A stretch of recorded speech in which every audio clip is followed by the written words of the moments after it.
Bonsoir à tous, bienvenue sur votre plateau de votre émission Entreprums. Et aujourd'hui, nous allons parler de comment ça se passe après la crise. Comme vous savez, nous avons fait tout le suivi avec vous et aujourd'hui, on reçoit en plateau un intervenant que vous avez déjà vu, le grand, si je puis dire, le grand Tony Jazz, celui qui fait et qui défait les présidents.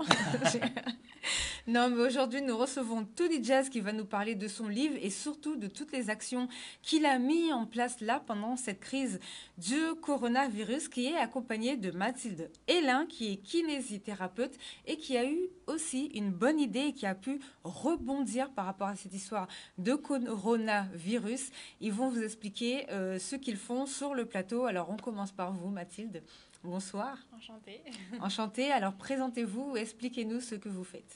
Alors, je suis Mathilde Hélin, je suis kinésithérapeute. Je suis aussi experte auprès de la Haute Autorité de la Santé dans un groupe de recherche sur la pédiatrie. Et je me suis donc spécialisée en pédiatrie et en périnatalité, donc auprès des mamans et des femmes enceintes. Et je ne sais pas si j'en dis plus tout de suite. Allez-y, allez-y. Et donc, effectivement, suite au coronavirus, j'ai mis en place des consultations en ligne pour que les mamans puissent continuer leurs soins et que les bébés également puissent continuer à être soignés. Donc, pour donner un maximum de conseils enfin, voilà, pour qu'ils puissent continuer leurs soins. Et petit à petit, et au fur et à mesure de mes voyages, parce que je voyage aussi énormément, je me suis rendu compte que, effectivement, partout dans le monde, les femmes n'avaient pas forcément le même accès aux soins que nous en France ou en région française. Et donc, j'ai décidé de créer une école des mamans, donc une plateforme en ligne pour que les mamans puissent avoir un accès à la connaissance. D'accord, bah ça c'est génial, on va en parler tout à l'heure. Alors en parlant de développement durable, qu'est-ce que c'est que cette histoire d'école des mamans? Expliquez-nous exactement ce que vous avez mis en place. Mais avec plaisir. Alors en fait, j'adore voyager. J'ai beaucoup voyagé et j'ai rencontré des gens et j'ai rencontré beaucoup de mamans. En fait, au départ, j'en ai rencontré de par les réseaux sociaux et des fois par hasard, en rencontrant sur les réseaux sociaux, au cours de mes voyages, on s'est vus. Et forte de cette expérience, je me suis rendu compte, en parlant avec elle, qu'elle n'avait pas du tout le même accès aux soins en voyageant dans les îles, vers l'Indonésie, vers les Philippines, etc. On se rend compte que là-bas, les spécialités en pédiatrie et en maternité, les femmes finalement, elles accouchent dans les hôpitaux, hein, dans les CHU. Donc finalement, on se rend compte que l'accès aux soins n'est pas du tout le même. Et au fur et à mesure, je me suis dit pourquoi ne pas leur permettre de poursuivre un petit peu ces conseils que j'avais commencé à leur donner pendant mes vacances finalement. Et donc j'ai réussi à ouvrir une plateforme de consultation en ligne pour pouvoir en fait tout simplement faire des visios avec elles et continuer ce qu'on avait commencé. Et au fur et à mesure, ça s'est développé. J'ai continué à parler de pédiatrie, de maternité, toujours sur les réseaux sociaux. Et de plus en plus de gens sont venus me parler, me dire mais on ne connaît pas cette spécialité. Et surtout la phrase qui revenait le plus souvent, c'est j'aurais voulu savoir ça plus tôt. J'aurais voulu vous Oui, connaître plus tôt. c'est vrai. Et ça me laissait souvent perplexe, en fait, cette question ou cette affirmation.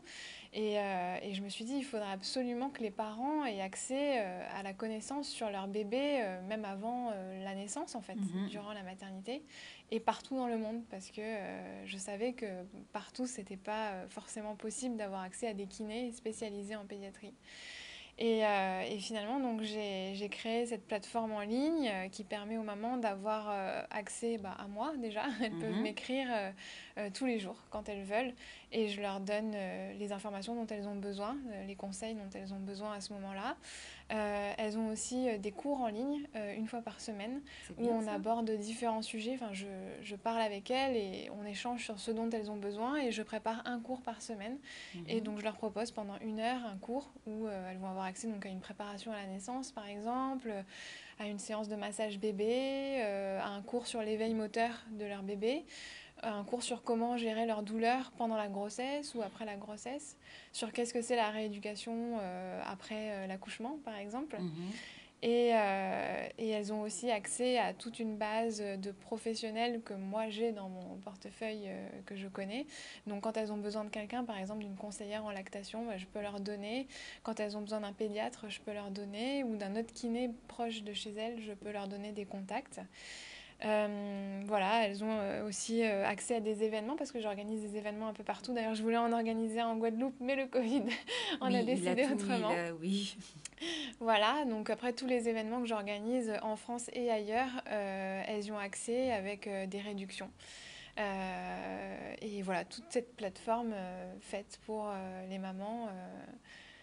Alors c'est vrai que pendant la crise, tout ce qui est visioconférence, ça s'est beaucoup démocratisé. Donc les cours que vous faites, c'est sur quel réseau? Instagram, Facebook ou bien c'est un peu sur Zoom? Comment vous fonctionnez avec elles? Alors pour parler avec les mamans et pour leur donner, je dirais, de l'information gratuite, c'est Mhm. beaucoup principalement sur Instagram. D'accord, Après, pour tout ce qui va être privé, donc l'école des mamans, c'est sur Zoom. Voilà. d'accord. Toutes les visios qu'on va faire, les cours, ça va être sur Zoom. Après, quand elle me parle, c'est en privé, directement au Oui. téléphone. Voilà.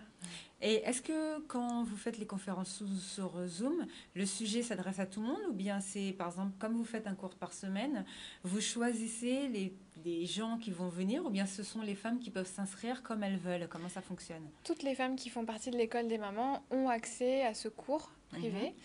Et enfin, elles s'inscrivent pas, en fait, elles viennent ou elles viennent pas en fonction de leur disponibilité. D'accord. Si jamais elles peuvent pas être là ce jour-là, mais qu'elles veulent le revoir plus tard, elles peuvent. C'est toujours accessible, elles ont les accès. Par exemple, si c'est un cours de préparation à la naissance, mais que c'est une maman qui a déjà eu un bébé, mais qui prévoit d'en avoir un autre, elle pourra revoir ce cours dans un an ou Ah, c'est dans bien deux ça. ans si elle en a besoin. Ou inversement, si c'est un cours sur l'éveil du bébé, mais qu'une maman est enceinte et que ça va pas Mhm. forcément l'intéresser sur ce moment-là, elle y aura accès plus tard. Enfin voilà, c'est vraiment quelque chose un peu à la carte, ou en tout cas elles y ont accès et les thèmes sont choisis en discussion en fait avec elles. D'accord. Est-ce que vous avez eu déjà des cas où les femmes sont venues vous poser des questions au sujet, parce qu'on entend un petit peu, on sait qu'en ce moment, il y a beaucoup la parole qui se libère, et Mhm. les femmes parlent de plus en plus de violences, alors gynécologiques, Obstétricale. ouais, voilà. Oui. Donc, et visiblement, c'est un gros fléau, hein. Oui. Donc, est-ce que les femmes vous en parlent beaucoup? Est-ce que vous arrivez, par rapport à votre métier, Mhm. à changer un peu la profession sur ce point ou pas? Mhm. Je sais pas si on arrivera à changer les choses. En tout cas, elles viennent beaucoup nous en parler. Ouais, parce qu'il y a Euh, beaucoup. Au début, ça a commencé beaucoup en soins au cabinet parce que Mhm. quand on est en face à face en tant que kiné, on passe beaucoup de temps avec nos patients et du coup, on a ce moment où les femmes vont se confier parce qu'en plus, on a le toucher. Donc, quand on commence à toucher quelqu'un, il a tendance à se confier. Donc là, c'est vrai que les femmes, elles se libèrent et elles parlent plus facilement.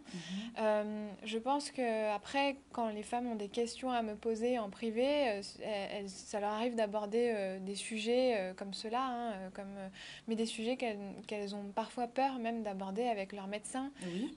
C'est vrai que je pense qu'en tant que kiné, on est un peu un intermédiaire, on a une profession de santé, mais on n'a pas non plus la stature du médecin qui fait un peu peur, et on n'est pas non plus une profession qui n'y connaît rien à la santé. Du D'accord. coup, cet entre-deux nous permet d'avoir un avis sur des choses et d'avoir du temps pour en parler avec elle. D'accord, ok. Ben, je vous demandais ça comme vous êtes aussi spécialisé dans la haute autorité de la santé. Mm. Donc, si, parce que c'est vrai que ça vraiment, on se rend compte que c'est vraiment un fléau, hein. Oui. Donc, il y a vraiment beaucoup de femmes qui se plaignent de ça. Donc, si on pouvait faire avancer au moins sur ce point, ce serait déjà une très bonne chose. Pour vous joindre, comment est-ce que les gens doivent faire? Alors pour me joindre, je pense que du coup le plus simple effectivement c'est par ce fameux Instagram? réseau Instagram. Mon Instagram c'est très simple, c'est physio comme la physiothérapie, Mathilde Hélin. D'accord, de toute façon, vous pourrez, on vous enverra le lien comme d'habitude, vous pourrez mettre ça dans les commentaires. Est-ce que vous avez un petit mot pour la fin? Ben, je voudrais vous remercier oui, de m'avoir offert cette opportunité de me présenter, de parler de Avec l'école des plaisir. mamans, parce que Mhm. c'est encore peu connu et je pense que beaucoup de femmes auraient besoin d'avoir toute cette connaissance qui attend là, qui dort et qui ne demande qu'à être connue.